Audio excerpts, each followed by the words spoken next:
Anyway, thank you, Stephanie. My gosh, while running your own business, supporting Cody's work, being a mom to 3, and I can't believe a 1-year-old, my goodness, and then coaching, wow. I mean, you are, a super mom, but I think all moms are super moms. And, you've also made so much time for military families. So thank you for your dedication to this community, and they're lucky to have you. And General George and Patty, thank you for your warm welcome. My dad was like you. I mean, he was 17 when he he graduated from high school, and he wanted to go and fight in World War II. And my grandmother, I know this story well, reluctantly, signed the papers so that he could join up. So we do have something in common besides, being a military family. And thank you for giving me the opportunity for this sneak peek of the first ever children's museum on a military base. And what a beautiful gift this is to the children here.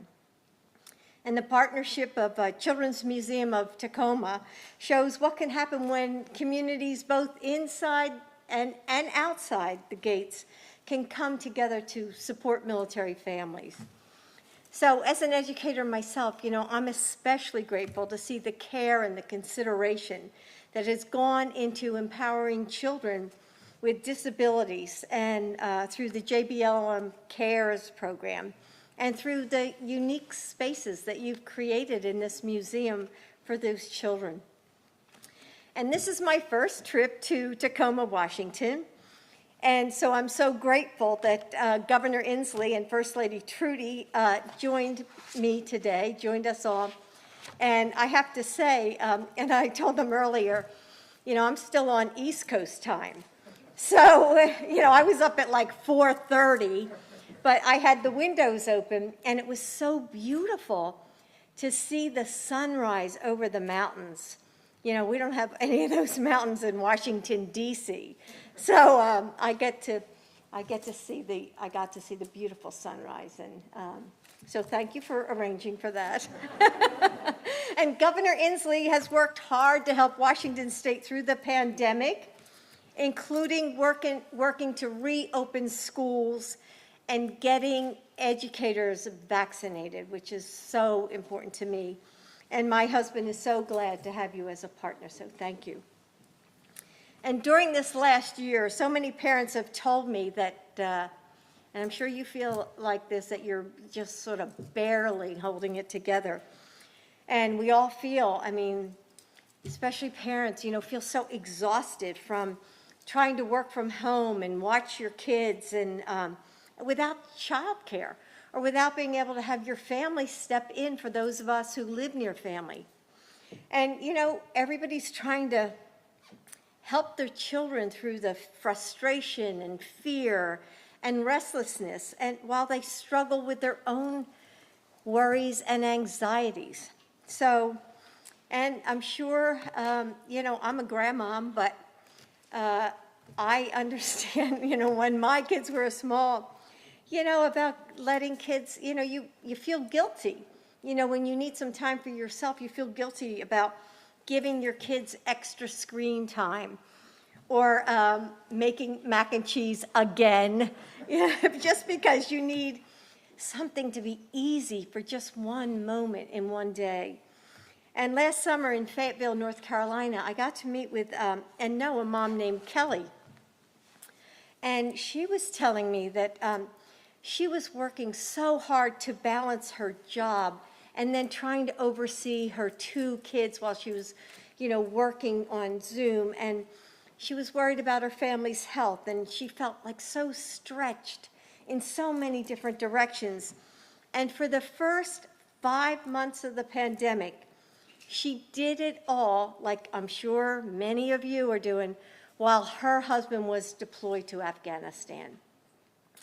And she told me about the pressures of being what she calls the default parent, making the big decisions without having to talk it over with your spouse.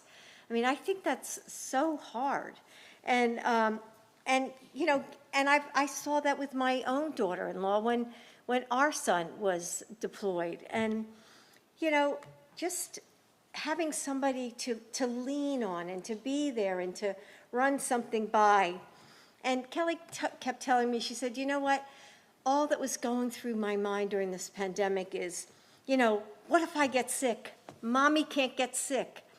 And so that just added extra stress. And still, when I met Kelly, she and her family were doing what so many military families do, like all of you, supporting your neighbors, volunteering and working to make the community better for everyone.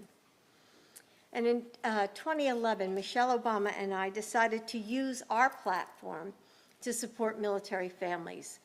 And so that was a while ago, so I don't know how many of you were military spouses then, but together, Michelle and I launched our Joining Forces initiative, a nationwide initiative to support our service members, veterans, their families, caregivers, and survivors. And we focused on 3 areas: employment, education, and wellness.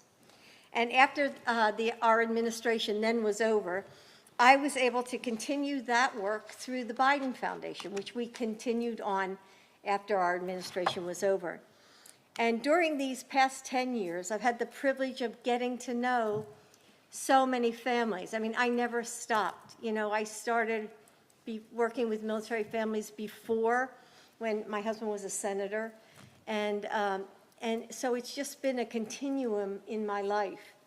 And you've all been open with me, and you've told me about your struggles and the triumphs, the good and the bad.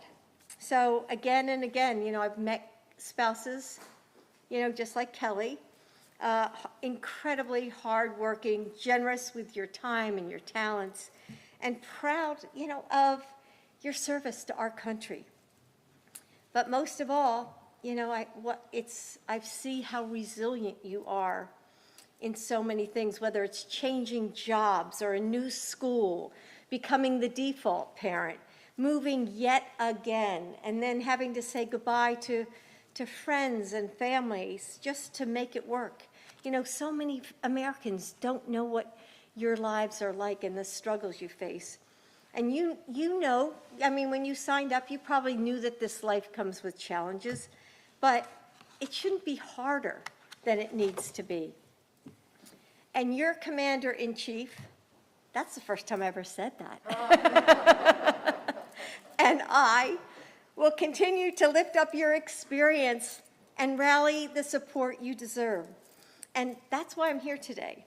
I want to hear from you and understand what's on your mind.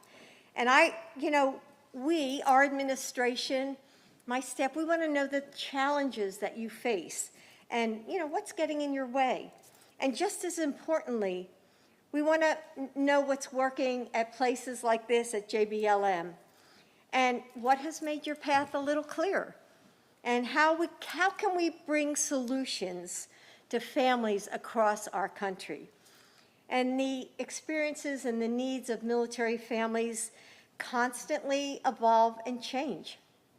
Just like we talked about the special needs. I mean, that's something that I'm hearing more and more than I used to hear when, we were in the Obama-Biden administration.